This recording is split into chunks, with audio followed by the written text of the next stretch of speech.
Most investors will tell you the deal makes the money, but I'll tell you right now, the contractor either makes or breaks it. We're talking about the single most chaotic, relationship-dependent, reputation-destroying variable in your entire real estate operation.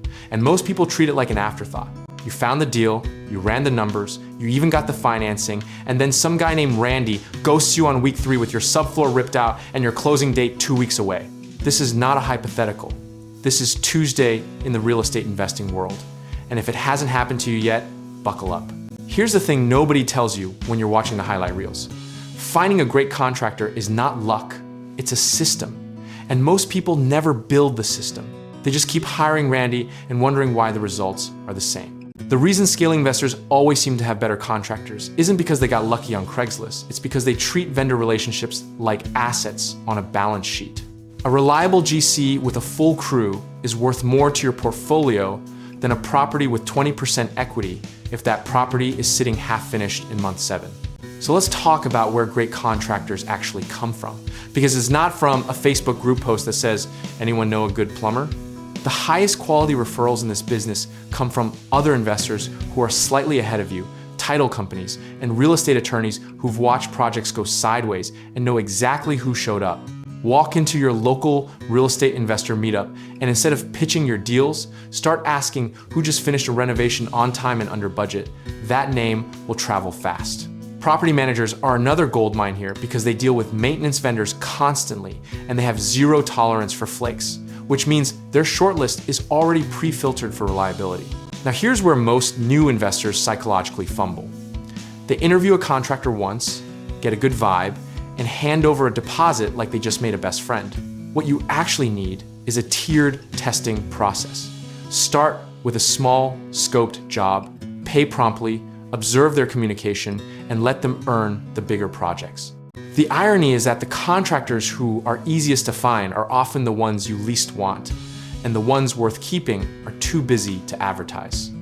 That's not a paradox. That's a signal if a contractor has a 3-week backlog. That's not a red flag. That's social proof, built from repeat business. Pricing is where most people get burned, and not always in the way you think. The lowest bid is almost never the real number, and the highest bid is not always a guarantee of quality.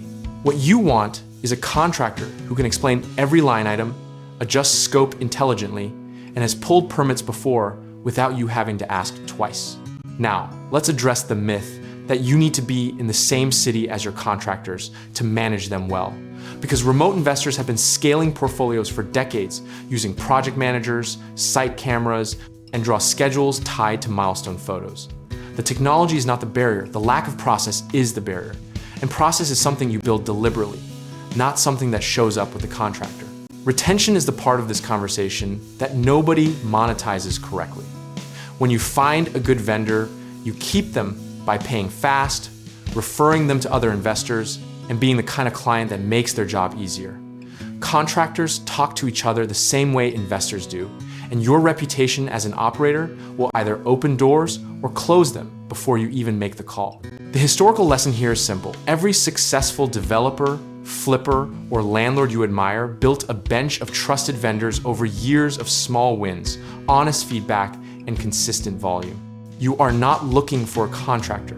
You are recruiting a long-term team member, and that mental shift changes everything about how you show up to the conversation.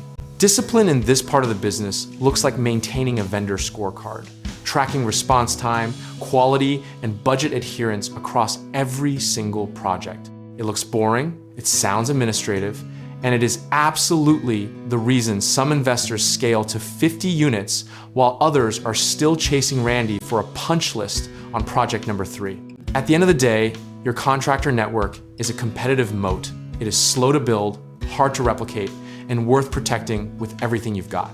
The investors who figured this out aren't smarter than you. They just started treating relationships like infrastructure earlier. And if you're ready to build that infrastructure from the ground up, whether it's finding the right contractors, managing renovation projects, or connecting with lenders who understand this business, check out our links in the description below and let us help you get started the right way.